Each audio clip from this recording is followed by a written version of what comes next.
இட்லி எப்பா இட்லி போட்ட ஏசமான எவ்வளவு பெரிய பூகம் வந்தாலும் சரிடா நீ ஒரு ஆள் எஸ்கேப் ஆயிருப்பா. வெல்கம் டு ஐரக்ஷன் சேனல். எங்களோட வீடியோஸ் உங்களுக்கு பிடிச்சிருந்ததுன்னா லைக் பண்ணுங்க, கமெண்ட் பண்ணுங்க, ஷேர் பண்ணுங்க, மறக்காம சப்ஸ்கிரைப் பண்ணுங்க. ஓகே, இப்போ என்ன வீடியோ பார்க்க போறோம்னா விடாமுயற்சியோட ரிவ்யூ தான் பார்க்க போறோம். ஃபர்ஸ்ட் எனக்கு தெரிஞ்சு காலையிலே போயிட்டோம். எந்த படத்துக்குமே காலையில் ஷோ போனது இல்லை. ஃபர்ஸ்ட் வாட்டி போனோம். படம் வந்து ஒரு கேரக்டராக நாங்கள் ஃபர்ஸ்ட்டு, அதாவது இது எங்களோட ஒப்பீனியன் தான். இது படம் இப்படி தான் இருக்குது, நீங்களாம் போகவே கூடாது, தேட்டரில் போய் பார்க்கக்கூடாதுன்னு அப்படி ஒரு மீனிங்லாம் நாங்கள் சொல்ல போகிறதும் இல்லை. இது எங்களுக்கு எப்படி அந்த படம் இருந்துச்சு, நல்லா இருந்துச்சா நல்லா இல்லையான்னு அதை தான் சொல்ல போகிறோம். அதனால் தப்பாக எடுத்துக்காதீங்க.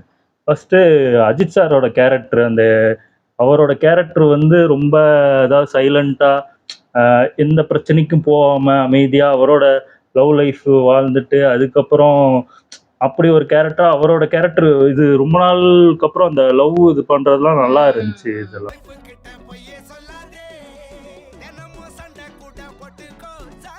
ஆமா ஆமா, எனக்கு வந்து திஷாமோட கேரக்டர் வந்து இன்னும் கொஞ்சம் கொடுத்துருக்கலாம்.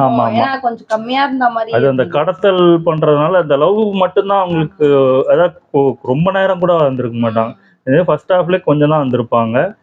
அந்த மொமெண்ட், அந்த இமேஜ் அவங்களுக்கு ஆயுஸ்க்கும் மறக்க கூடாது. அதுக்கப்புறம் அந்த அதான் நம்மளுக்கே அந்த ட்ரெய்லர்லேயே தெரிஞ்சு போச்சு, கிட்டத்தட்ட இது பிரேக் டவுனோட கதை தான். அதுல என்னென்ன மாத்திருக்காங்க தான் இது, அந்த ரோலுக்கு யார் யாரெல்லாம் செட் ஆயிருக்காங்க அப்படிதான் போட்டிருக்காங்க. அதே மாதிரி அர்ணவ், அப்புறம் அர்ணவ்ங்கிறேன் ஆரவும், அதுக்கப்புறம் ரெஜினா கசன்ட்ரா, அப்புறம் அர்ஜுன், இவங்களோட கேரக்டர் அவங்க சூப்பராகவே பண்ணியிருந்தாங்க. எனக்கு தெரிஞ்சு ஆரவ் ரொம்ப நாள் அவர் தனியாலாம் படம் நடிச்சாரு, அப்போல்லாம் தெரியல. எனக்கு தெரிஞ்சு இந்த படத்துல நல்லாவே நடிச்சிருக்காரு. இன்னும் நிறைய வாட்டி ஏகேவை போட்டு அடிச்சுக்கிட்டே இருக்காரு, அந்த மணிக்கு பேசுறது அதெல்லாம் இருந்துச்சு. ஆனா அவரோட கேரக்டர், அவரோட ரோல் சூப்பராகவே பண்ணியிருந்தாரு. கொஞ்ச நேரமாவே பிரச்சனை பண்ணிட்டு இருக்காங்க. அதே மாதிரி அர்ஜுன் அவங்களோட ரோலும் சூப்பராக இருந்துச்சு. அவர் அந்த யங் வெர்ஷன் ஒன்று காட்டுவாங்க அந்த இதில், அது கிட்டத்தட்ட பழைய அர்ஜுனை பார்த்தா எனக்கு ஃபீல் வந்துச்சு. அந்த ஹேர் ஸ்டைல் கெட்டப்பும் அவரோட அந்த சண்டையும் சூப்பராகவே இருந்துச்சு எனக்கு தெரிஞ்சு. அவங்க ரெண்டு பேரும், அர்ஜுன் சாரும் ரெஜினா, அவங்க ரெண்டு பேரும் மீட் பண்ணிக்கிற அந்த இது கூட நல்லா இருந்துச்சு. ரெஜினாவும் சூப்பரா அந்த ஒரு மாதிரி ஒரு சைக்கோ ரோல் மாதிரி இருந்துச்சு, நல்லாவே நடிச்சிருந்தாங்க. அவங்க ரோல்லாம் சூப்பராகவே நடிச்சிருந்தாங்க. அந்த மாதிரி பொம்பளைங்க வாழவே கூடாது. ஸ்டார்டிங் அதான், இது வந்து ஸ்பாயிலர்லாம் ஒன்றுமே கிடையாது. எனக்கு தெரிஞ்சு ட்விஸ்ட் அண்ட் டர்ன்ஸ், பயங்கரமாக ட்விஸ்ட் அண்ட் டர்ன்ஸ்லாம் எதுவும் கிடையாது. எல்லாருமே ட்ரெய்லர் டீசரில் தெரிஞ்சது தான். பிரேக் டவுனோட கதை, த்ரிஷாவை கடத்திடுவாங்க, த்ரிஷாவை எப்படி காப்பாற்றுறது தான் அந்த கதையே. அர்ஜுன் அந்த கேரக்டர் இருக்க ஏகே எப்படி காப்பாற்றுறாருன்னு தான் அந்த கதையாகவே மூவ் ஆகிட்டு இருக்கும். இது என்ன சொல்கிறது, நிறைய கிட்டத்தட்ட அந்த பிரேக் டவுனில் சில சீன், நீங்கள் பிரேக் டவுன் படம் பார்த்தவங்களுக்கு நல்லாவே தெரியும். அந்தந்த சீன்ஸ்லாம் கிட்டத்தட்ட ஒரே மாதிரி தான் இதாக இருக்கிற மாதிரி இருந்துச்சு. ரொம்ப மாற்றுறாங்கன்னு எனக்கு தெரிஞ்சு கிளைமேக்ஸ் மட்டும்தான் எனக்கு தெரிஞ்சு மாற்றிருந்தாங்க. வேற எதுவும் ட்விஸ்ட்னு சொல்ற அளவுக்கு ஒண்ணுமே இல்லை படத்துல எனக்கு தெரிஞ்சு. பயங்கரமா அப்படி இருக்கும் அப்படி இருக்கும்னு நான் எக்ஸ்பெக்ட் பண்ணலாம். அந்த படத்துல கூட பாத்தீங்கன்னா ஒரு த்ரில்லர் வரும் எனக்கு தெரிஞ்சு, த்ரில்லிங்கான ஒரு சீன்ஸ்லாம் வச்சிருப்பாங்க. இது அந்த அளவுக்கு இல்லாத மாதிரி எனக்கு தோணுச்சு. ஒருவேளை அதை பார்த்துட்டு இதை பார்க்கறதுனால அப்படி இருக்கான்னு தெரியல. ஆனா ஓகே, நம்ம தமிழுக்கு எப்படி எடுக்கணுமோ அந்த மாதிரி எடுத்திருக்காங்க, ட்ரை பண்ணியிருக்காங்க. ஆமா. ஆனா அதான், இது எனக்கு தெரிஞ்சு கொஞ்சம் இந்த படத்தோட டைமிங்கை கம்மி பண்ணியிருக்கணும். ஏன்னா ஃபர்ஸ்ட் ஹாஃப் சொல்ற அளவுக்கு சூப்பரும் கிடையாது, ரொம்ப இதுதான். எனக்கு தெரிஞ்ச லவ் ஸ்டோரியை ரொம்ப இழுத்துட்டாங்களோ அப்படின்னு எனக்கு தோணுது. லவ் ஸ்டோரி கொஞ்சம் கம்மி பண்ணியிருக்கலாம். எனக்கு தெரிஞ்சு கொஞ்சம் கம்மி பண்ணிட்டு டக்குன்னு கதைக்குள்ள வந்திருக்கலாமோ, ரொம்ப இழுத்தமா இருந்துச்சு எனக்கு தெரிஞ்சு.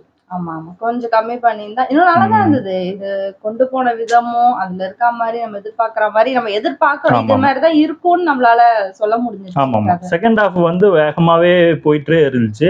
ஆனா என்ன சொல்றது, அடுத்தடுத்து என்ன நடக்க போகுது நம்மளுக்கே தெரிஞ்சு போச்சு. கிளைமேக்ஸ் இதுதான் நடக்க போகுது, அவ்வளவுதான், ஈஸியா காப்பாத்திடுவாங்க. ஏதோ ட்விஸ்ட்னு ஒண்ணு கொண்டு வராங்க, அது செட்டே ஆகல. அது நல்லாவே தெரியுது, உலகமே என்ன சுத்தி நுழைங்கிட்டு இருக்கு. அது ட்விஸ்டாவே இல்லை, அது அப்போ அப்படியே தெரியுது. அதே மாதிரி ஃபைட் சீன் நல்லாவே எடுத்திருந்தாங்க. எனக்கு தெரிஞ்சு அந்த காருக்குள்ள அஜித் சாரை வந்து அந்த ஆரவ் அதுக்கப்புறம் ஒரு 2 பேர் இருப்பாங்க. இந்த 3-4 பேர் கூட நடக்கிற அந்த சண்டை வந்து பயங்கரமா இருக்கும். அதாவது கிட்டத்தட்ட அது பயங்கரமான ஒரிஜினலா இருக்கும். அதாவது ஒருத்தர் உண்மையிலே சண்டை ஓரளவுக்கு தெரிஞ்சவர் மட்டும், அதாவது நம்ம ஒய்ஃபை உன்னை கடத்தி வச்சிருக்கான்னு தெரிஞ்சு அந்த சண்டை போடுறது இருக்குல்ல, அது நல்லாவே இருந்துச்சு. ஆனா அது என்ன, நம்ம ஏகேவை ஃபுல்லா ஆக்ஷன் படம் எக்கச்சக்கமா பார்த்துட்டோம். இப்படி பார்க்கும்போது அது கொஞ்சம் எனக்கு தெரிஞ்சு அப்படின்னா அதனால ஏத்துக்க முடியலையோ, இந்த படத்தை வேற யாரா பண்ணியிருந்தா இன்னும் நல்லா இருந்திருக்குமோ அப்படின்னு எனக்கு தோணுது. ஏன்னா ஃபுல்லா அஜித் சார் தானே ஈஸியா காப்பாத்திடுவாரு, அவருக்கு சண்டை போட தெரியாதா, அந்த ஒரு பாயிண்ட் ஆஃப் வியூலே நம்ம பார்த்து பார்த்து பழகிட்டோம்னால இது அந்த அளவுக்கு பெருசா இம்பாக்ட் ஆகல எனக்கு தெரிஞ்சு. ஆமா, அதுக்கப்புறம் பாட்டெல்லாம் உண்மையாவே நல்லா இருந்துச்சு. அனிருத் அவரோட அவரு இது பண்ணிருக்காரு. மியூசிக் பேக்ரவுண்ட் எல்லாமே நல்லா இருந்துச்சு. அந்த பத்திக்கிச்சி பாட்டும் கரெக்டா அந்த ஆக்ஷன் பிளாக் கொஞ்சம் கிளைமேக்ஸ் முன்னாடி தான் அந்த பாட்டே வரும். அதெல்லாம் பயங்கரமா கூஸ் பம்ப்ஸா இருக்கு. அதான் சொல்றேன்,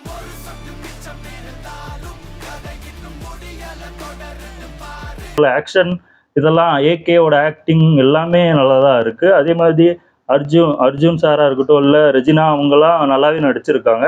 ஆனா எனக்கு தெரிஞ்சு ரொம்ப இது அந்த அந்த ரீமேக்குன்னு தெரிஞ்சு போச்சு. அது இன்னும் ஏதாவது கொடூரமான ஒரு விஷயம் ஏதாவது பண்ணியிருக்கலாம், இன்னும் கொஞ்சம் த்ரில்லிங்கா கொண்டு போயிருக்கலாம், விறுவிறுப்பா இழுத்துருக்கலாம் அப்படின்னு தோணுது. ரொம்ப படத்தை இழுத்துட்டாங்களோன்னு தான் எனக்கு தோணுச்சு. மத்தபடி எங்களுக்கு ரொம்ப வருஷம் கழிச்சு ஓகே தான். எனக்கு தெரிஞ்சு இப்போ ஒரு வாட்டி கண்டிப்பா தியேட்டர்ல பார்க்கலாம். ஆமா, ஆனா ஃபர்ஸ்ட் ஹாஃப் செகண்ட் ஹாஃபும் ஃபர்ஸ்ட் ஹாஃப் கம்பேர் பண்ணும்போது எனக்கு தெரிஞ்சு செகண்ட் ஹாஃப் தான் நல்லா இருந்துச்சு. எனக்கு தெரிஞ்சு கொஞ்சம் இழுக்காம படம் ரொம்ப, அதாவது கிட்டத்தட்ட இங்கிலீஷ் படம் அளவுக்கு இதை முடிச்சிருந்தா எனக்கு, அதான் நாங்கள் ட்ரெய்லர்லேயே சொன்னோம், இது வந்து த்ரில்லர் படம்னாலே அது ஒரு கிட்டத்தட்ட ஒரு 1.25 அந்த டைமுக்குள்ளேயே முடிச்சிருக்கணும். ஏன்னா பாட்டுமே அவ்வளோ நிறைய இல்லை. அது இந்த ஃபர்ஸ்ட் அந்த சவடிக்கா பாட்டு, அப்புறம் இன்னொன்று மெலோடியான ஒரு பாட்டு, ஒரு சேட் சாங்காக ஒன்று வரும், த்ரிஷாவுக்கும் அஜித் சாருக்கும் ஒன்று வரும். அதுவுமே எனக்கு தெரிஞ்சு தேவையில்லாத சாங் தான், ஏன் அதை வச்சாங்கன்னு தெரில. எனக்கு தெரிஞ்சு சாங்கு இந்த மாதிரி சில சீன்ஸ் எல்லாம் தேவையில்லாமல் நிறைய இடத்துல சும்மா சும்மா தேடுறதெல்லாம் கொஞ்சம் கம்மி பண்ணியிருக்கலாம்னு எனக்கு தோணுச்சு. அது மட்டும் இல்லைன்னா எனக்கு தெரிஞ்சு படம் கொஞ்சம் ஸ்பீடாக இருந்திருக்கும்.